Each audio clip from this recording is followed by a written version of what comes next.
Hello, my name is Lee Presser. This is my show. I speak frequently to very interesting people.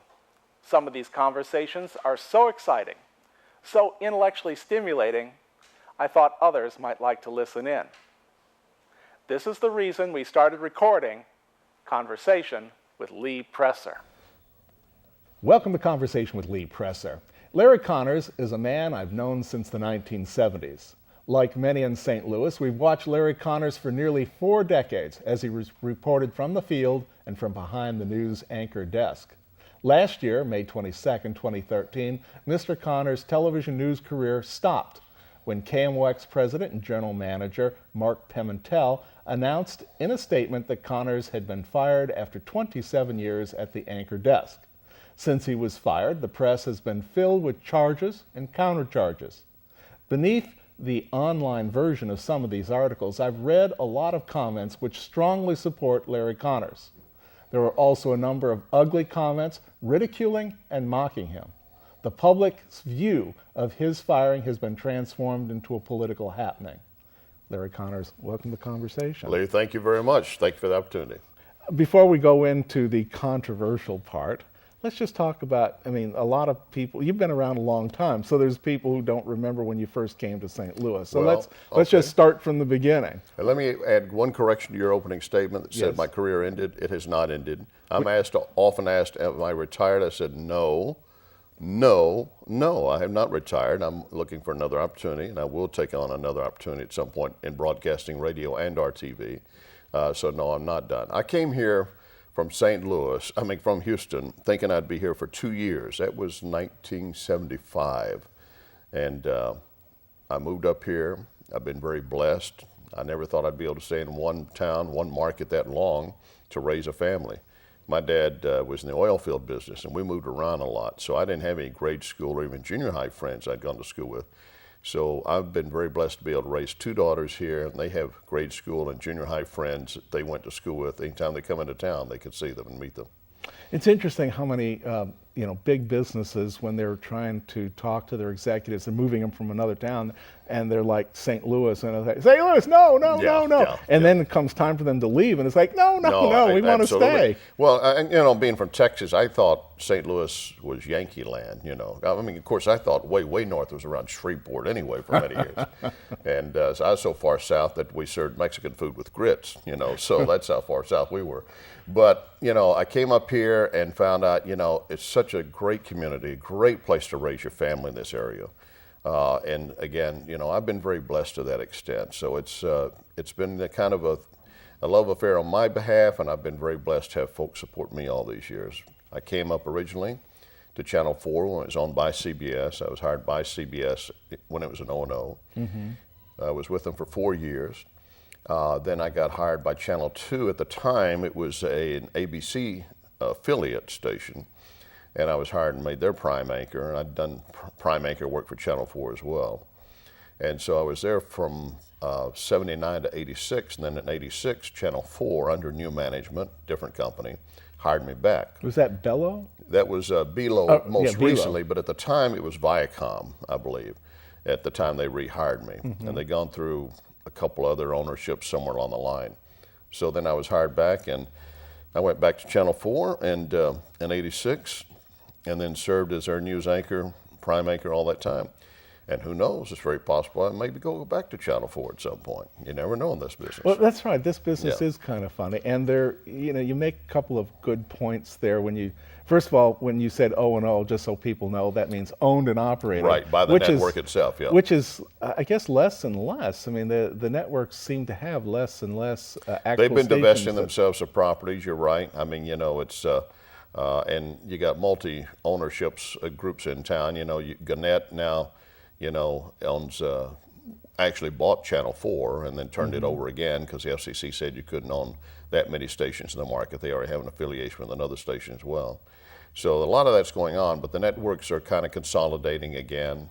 They'd all pulled back originally when the FCC said you can't own but X number of stations. So they basically pulled back, and then they came back, and really that was the divestiture at that time of KMOX radio and KMOX TV. It was KMOX at that time. When the FCC said you can't own both, Then KMOX Radio maintained its title KMOX, and KMOX TV became KMOV TV.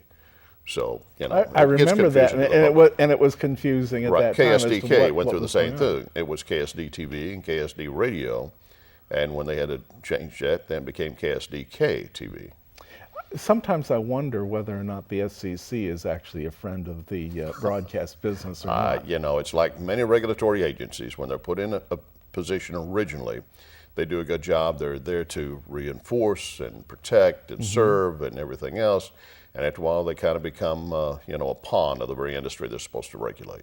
Well, originally the FCC was in there to make sure that, you know, frequencies were being monitored. Right. Because in the old days of radio, when all of a sudden anybody can get into the Right. business, you didn't need a license or anything, and then they were starting to blot each other out because they were sitting on the same frequencies, and the FCC was invented to And you had to have some separate kind of, yeah, everybody. because you didn't want signals to bleed over, and you know, they had to, when I first got into the business, I worked for a 1 kilowatt radio station in Big Spring, Texas. And at a certain time of night, we had to downplay the signal, drop the signal down to 250, and had to redirect the signal for one side of the market because another station was entitled to that share of the market. So, you know, it's a lot that's changed. Of course, internet and things now, I mean, you know, things have changed so rapidly since then. There's still a need for the FCC. There's still rules and regulations, and they'd be followed and honored and so forth. But so many things have changed. It's hard to stay on top of it nowadays. A friend of mine used to be a voice in Cleveland, and he was doing fine, making a good living, and then all of a sudden the internet came along, and instead of competing at auditions with, you know, Right. other people around Cleveland and, Sure. and Northeast Ohio, all of a sudden now it's the whole world. It is, and you know, I had a concern when we started putting an internet up for Channel 4 at the time. You had to do it. You got to do multi-platforms nowadays. You have to do that. But the problem we began to have, and I saw very quickly, is we cannibalized our own product. We could get something on the internet before we could put it on the air. If it was a breaking news story, even before I could go down the hallway and get on the set, have them bring a camera to me and put me on the air, we'd put it on our internet, which is fine. Folks are following the internet. Hopefully then they'll end up going back to the TV. But the shares keep diminishing, you know, and by the time you can cut that pie so many ways, after a while you think you barely have the pie tin itself left. Exactly. I mean, in the old days when probably the Post-Dispatch or the Globe, Right. You know, the extra, Right, but right. that people were actually paying a nickel or a dime or whatever Right. it was for that extra. And you had two editions of one and one of the other. One served the morning, one in the afternoon, and one tried to do the Bulldog edition, as you know. It's funny, to that extent, I had said way back then, even as I began to watch some of this consolidation, I said, I could see in a market like St. Louis at one time, you're going to see at 5, 6, and 10, there's only one news studio in town. And whatever program you're watching, be it CBS, NBC, whatever, if you're watching a local station, at the appointed hour, it switches to one central studio, one set of anchors doing it. The three stations share the revenue, they share the cost, and you end up basically with a one newspaper town, one news station town. So it's all the same news. And we're getting pretty close to that when you look at, you know, Channel 2 and 11 grouping up together, or 5 and 30, or however they're doing. I don't even know the combinations anymore now, you know, because they duplicate the broadcast. And the same teams are doing the same reporting. The key then is if you want a job, you want one of those jobs, because that's becomes prime territory then. It's interesting that you mentioned the 2 and 11 connection. There was some sort of agreement by the FCC to allow stuff like that to happen, but I've recently read that all of a sudden the Obama administration is maybe reversing that and not wanting to allow those kind of combinations. When I mentioned that to someone at Channel 2, I was told, well, you know, I mean, 11 is just such a small fry that shouldn't really be a problem. Well, like I say, that's the kind of thing that if you don't have one of the main commercial stations in town, they don't seem to mind you taking on a small sister or something like that and doing that. And as far as the Obama administration, I don't know what the dickens they're doing and what they will do or have done. And I don't even know how many he's got appointed to the FCC. I'm not sure he's got a majority on that board, but it's going to go away. It changes. The political winds are going to change, right or wrong, plus or minus, and there'll be changes down the line. So we'll see. Now we're going to see if we can get you into trouble here. Go ahead. I do not think Lee Presser can get me in any more trouble. Hopefully not. And that's not even the premise of this show. We'll do whatever you want. We don't ask embarrassing questions. You know what? You cannot ask me such an embarrassing question I can answer. Because I've done interviews before, and if I hit one of those, I just say no comment. It seems to work for others. No, I'll be glad to answer anything. I think our friend Elliot Davis doesn't take no comment for an answer. Yeah, I know. Well, I taught Elliot that. So, but here's the thing. I think, especially in my business, when I'm being interviewed, I never tell anyone, don't ask me this, don't ask me this. That's not fair. You ask if it's something I truly can't answer because of legal issues, I'll have to say, as much as I hate it, my attorney's advice I can't discuss them. But as far as I know right now, you can't ask me a question I can't answer. Well, let's just start from the beginning. Here's Larry Connors working at Channel 4 for all these years. Right. Then something happened. Right. Okay, why don't you start from there with the something happened? The something happened goes back originally to when they sent me up to interview President Obama. Where did this happen? This would have been at the White House. This would have been, let me stop and think. This is 13, 12, I say 11. The spring of April 11.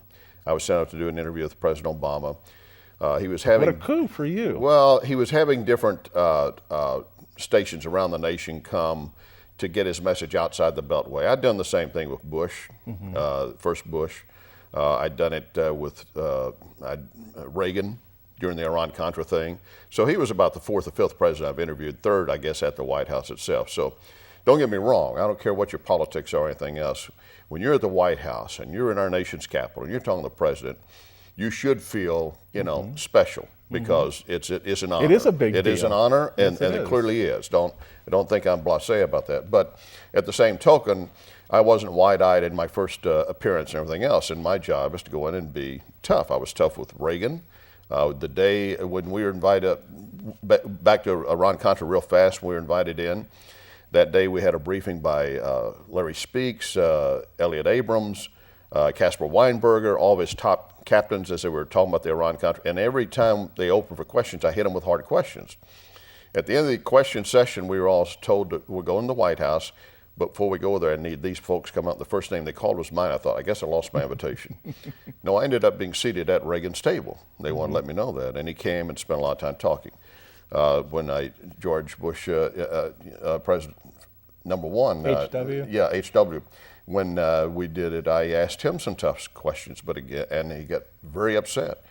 That was my job with Obama. In fact, when the station was sending me, they had me cut a promo the day before that I'm going to D.C., I'm going to ask the tough questions you want asked. So they wanted me to ask some tough questions. One of the questions and issues I brought up, and I'd asked about, he wasn't here to support Claire McCaskill in that election, and he kind of blew it off that he was going to come in and help her at all. He was also being accused of using his position as a bully pulpit, as the Supreme Court was at that time still had not decided on his Affordable Care Act, and that he was trying to put a word to them, decide my way.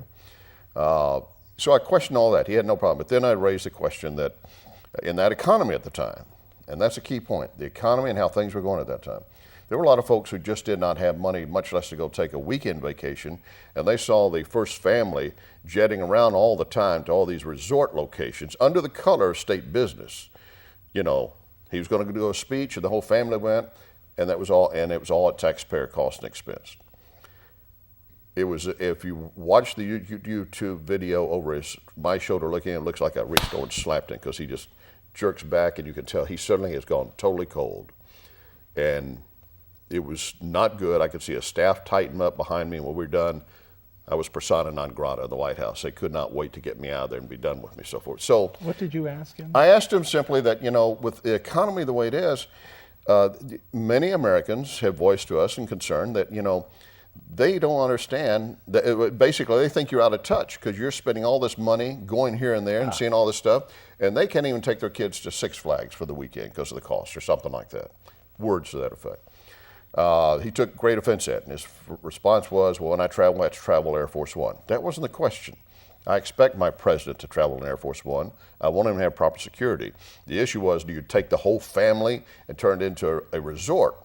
A lot of folks then later came back and said, well, George Bush took more vacation time. He did, but he went to his ranch in Crawford, Texas. That's not like going to Spain or to China or Hawaii. on a constant basis. That aside, that kind of set things in motion. And back then, I had an IRS payment plan which was underway in place. I had no issues.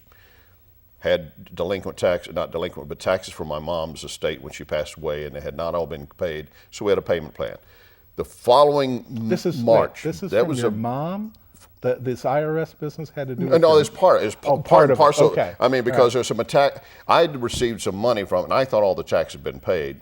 There hadn't been, so I was delinquent on those taxes. So I had to be taken care of. Right. So we had a payment plan, worked it out at the IRS, no problems.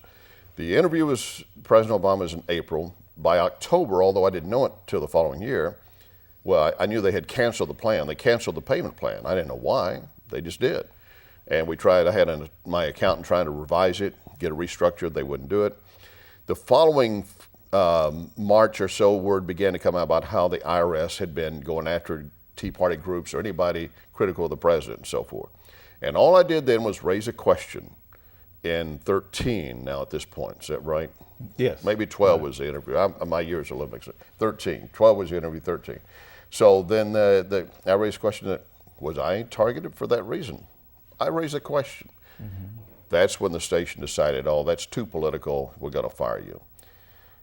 And they claimed I violated a Facebook policy by writing on their Facebook policy about this issue. They were always wanting me to push the envelope on that Facebook. I was being praised by management for generating so much traffic to our Facebook page because I didn't write about, hey, I went out and looked at the sun, it's a pretty day to sit under the arch. Who cares? I was writing on issues and so forth that was sparking interest. They decided I wrote something political about the IRS. How can you write anything political about the IRS? The IRS is supposed to be non-political, but they decided. And the other point of that, Lee, let's say you're the anchor. Let's take me out. It's not my ego. Let's say you're the anchor and you've been there for 28 years. If you did something like that, I don't fire you unless I'm trying to dump you for some reason. I call you in, I reprimand you, I might even suspend you, and you might choose to fight it. I'm not going to fire my anchor at 28 years for something like that. You didn't get caught with a little girl. You weren't, you didn't drive over somebody and hit and run. You didn't shoot somebody in a drug case or anything. You did nothing like that. Nothing to warrant dismissal after that period of time. But that's what they chose to do. And the Facebook policy under which they fired me, Channel 4 is now rescinded. So the union is hot to trot with the National Labor Relations Board. You fired Larry Connors under this policy, which now you dropped. So we're fighting several legal battles still. Now your former boss, Mr. Pimentel, made a statement on May the 22nd, 2013, and in it he writes, or said, maybe wrote it, I don't know, did he say it? I don't know. I've seen that, but I don't know if it was quoted or wrote. He and the he didn't say it to Dallas, you, though. He didn't come to you and go like, hey, Larry, here's what I have to say. No. But anyways, No, he sir. says, Larry's departure has nothing to do with the particular position he took, but it does have to do with our belief that his action made it impossible for him to report for KMOV on certain political matters going forward without at least the appearance of bias. Bringing you accurate and unbiased reporting is the reason we exist. Now, leaving everything else aside, that last statement there about local news, bringing you accurate and unbiased reporting is the reason we exist, is that true? That's what you're supposed to do. And for 50 years, I've walked that line. I've gone to a political convention and come back, and folks said, well, you were at the Democrat convention. You must have really been at home. You really love those Democrats. Turn right around 6 weeks later and go to the Republican convention, come back and say, you must love Republicans because you gave them so, my job is always to make sure everybody got a fair shake. In fact, if you're my friend and it's an issue that I agree with, but someone over here has an opposing view, when we do the story, I'm going to make sure they get so much good coverage and attention that you might think we're not friends anymore and I don't side with you. But I want to make sure that no one can accuse me of being in your pocket on that interview. So where did they get the idea that you're not capable of being unbiased? Because the first thing you get when there was something like this happened, with the Obama interview, that question, they immediately got hit that night and through the next morning by negatives. The negatives always come out first, negative callers and public. So that's all the way from the Obama interview, back to that point. Right. But then, and they canceled one of the programs we were going to air the next morning. I cut it to use the next day. They canceled it because they were so concerned. The news director was upset because, sitting as close as we are, I've sat with Reagan this close, not quite this close, Bush this close. President Obama was about 4 feet behind you. And so I'm leaning forward in the chair, and folks took it as me being aggressive. I'm trying to close the gap and have a conversation with him. And body language was being interpreted by those opposing. So you get all these naysayers coming at you and attacking on that basis. As I said, when I interviewed Bush 1, George W., he was very upset with me. I left that office. I wasn't there to make friends. I was there to do the job. Claire McCaskill, a lot of folks on the Republican side, conservatives don't like her, but I have always said she's to be admired because when all the Affordable Care Act first came up and being criticized, she held a town hall meeting and took spears to the chest, while Carnahan, Russ was hiding, and I've told Russ that. But the point is, you got to acknowledge fairness, and that's all I was doing, being fair. But for some reason, they chose to use that to fire me. However, when they appoint Steve Savard as news anchor, and Steve's a good friend of mine, I like Steve, I raised the question with them that, well, he does commercials during the Rams games, and the Edward Jones Dome, and Edward Jones pays for it. That what if the Wells Fargo says they don't get a fair shake on the story because your anchor is doing this? Or Stan Kroenke surfaces in the news, or the Rams, or some of the players. Isn't there appearance of bias? Well, they don't see that because they were looking for a reason to get rid of me. It came down to age discrimination and retaliation. Mm-hmm. Simple as that. Well, that's your point of view, That's right? exactly Okay. what it comes down to, and that's what we're still fighting. Now, is this fight still in court, or is We have several layers going on. Of course, the non-compete is going to end at the end of May 2014, but even then, I can't. If I were told I could go on TV today, I still have to make a deal that's acceptable to me and the station, the hiring station, because I don't want someone to lose their job for me to take a job. I don't want someone to lose a job by me coming in the door, as much as I want when I can have. Same thing with radio. But we have that. That will become a moot issue. But we have the EEOC case, age discrimination and retaliation, which they took against me. We have the National Labor Relations Board, this Facebook policy, which they fired me under, and the union is... Those two are administrative as opposed to court-based? No, they're going to jury trials at this point. Okay. The NLRB has made, is made a ruling. Well, actually, before they ruled, this company took the Facebook policy back, said, okay, we acknowledge it's wrong, we take it back. Well, you fired a guy under it already. You can't do that. Well, shouldn't they undo that? Wouldn't you think? And the third point being is remarks that they made about me, that I'm no longer credible and not to be trusted and so forth. That's defaming my career. I didn't build 50 years in this business to write one thing that would burn it down. I just didn't do it. So we're still got all that in play. And we did recently propose a settlement. They said they wanted to see a settlement from us. We put a settlement in front of them, a very fair number by all standards. And now we don't want to do it. So they would rather spend money fighting me and trying to punish me than find some resolution. So just so people are aware, today is April 22nd, 2014. So when they're watching this, they have an idea Yeah, date of may be gone by then. Yeah, what position. We'll all be in a grave somewhere. Right. And by the time this thing actually airs on Charter, it'll probably be a month from now, like mid-May. Who knows? You might be working somewhere. You said the end of May. Right, unless they reach a settlement and cut it loose early. But it's going to become a moot issue. That's something they've had to hold over my head all this time. They're going to lose that at the end of May. So if they want to bargain, this would be the time they should be doing it. But they don't. They would rather be punishing and retaliatory. We got about 5 minutes left here. As I'm listening to you talk about your interview and leaning forward, et cetera, with the president, I'm thinking about the Bill O'Reilly interview during the Super Bowl, or just prior to the Super Bowl 2014, in which he also became severely criticized by some in the national press. But yet, apparently, the Fox network must be supportive of his position? Fox is, they promote fair and balanced, but they do have a conservative bent. They clearly do. And they would be stupid to say they don't. The NBC has a very liberal bent, and they would be stupid to claim otherwise, but they do. You know, MSNBC, the same thing. CBS, we just saw Cheryl Atkinson take CBS apart. You know, she's a very good investigative reporter for them and broke the Benghazi story. I don't know her personally, but I admire her work. She broke the Fast and Furious, so forth, and she's acknowledged it. It became clear that as CBS hierarchy began to change, they were told any story that's critical of Obama, we're going to back it off. And that's not right. I don't care who the president is, the president should be held to standard. And because this president, because this president's black, folks have been asked to take a different view. And I would have been accused that, well, you must be racist, because I said, there's several black candidates I could put up as a candidate, you know, that I'd be glad to vote for. It's the policies. It's not the man, it's not this color, it's the policies and what they're doing. And you look at how the Affordable Care Act got rolled out. Now Sebelius has come forward and said it was not ready. We didn't realize. No kidding. Everybody's telling you it wasn't ready, and you guys insisted because you're going to jam it down their throats. And, you know, it's like shooting fish in a barrel. There's so many stories between that and the IRS that you could, all day long, you wouldn't miss a single fish in the barrel. In my opening remarks, I mentioned that when you look at the online version of some articles that were written about you, that at the bottom there's these comments down there. Some have been, most are very vicious. Most of them have been very, very supportive of you. But there have been some.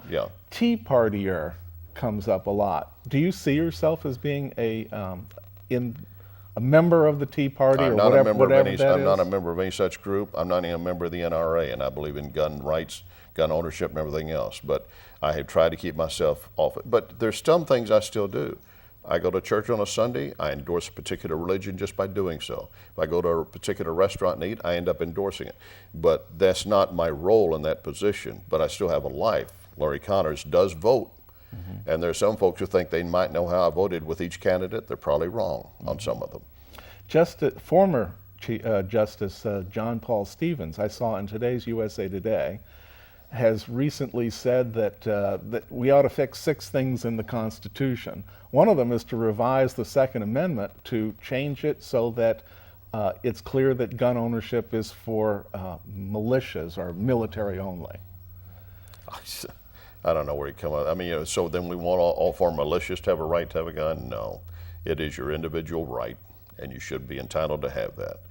I do have a disagreement with some of my friends who say, you know, quote, a ban on automatic weapons. Obviously, no one, civilian, should have an automatic weapon. Then you have the questions about assault rifles when they're not assault rifles, or, it's not a true military. I was in the Marines, so I know the difference. But the same token is there's some weapons that I don't have need for. I will have to say, though, if the bad guy's got them, you think, well, then I need to escalate. It's tough for our law enforcement out there right now. But I also know many of the police officers had no problem with civilians carrying weapons, being able to protect themselves. Because anytime there's a shooting at a school, what do? The first thing they do is call someone with a gun to take care of the person with a gun. You know, that's the way it's done. Now that we had this kid the other day take a knife and injure several folks, I guess we'll have to ban knives. Spoons will be next, by the way. Exactly. Larry Connors, thank you so much for coming in. Thank you very much for your time. Very much appreciate it. Thank you. I've been speaking with Larry Connors. I think most of you in St. Louis know who I'm talking about. For those of you who are watching this on YouTube, Larry Connors has been a longtime member of the news in the St. Louis area. Thank you. See you next time.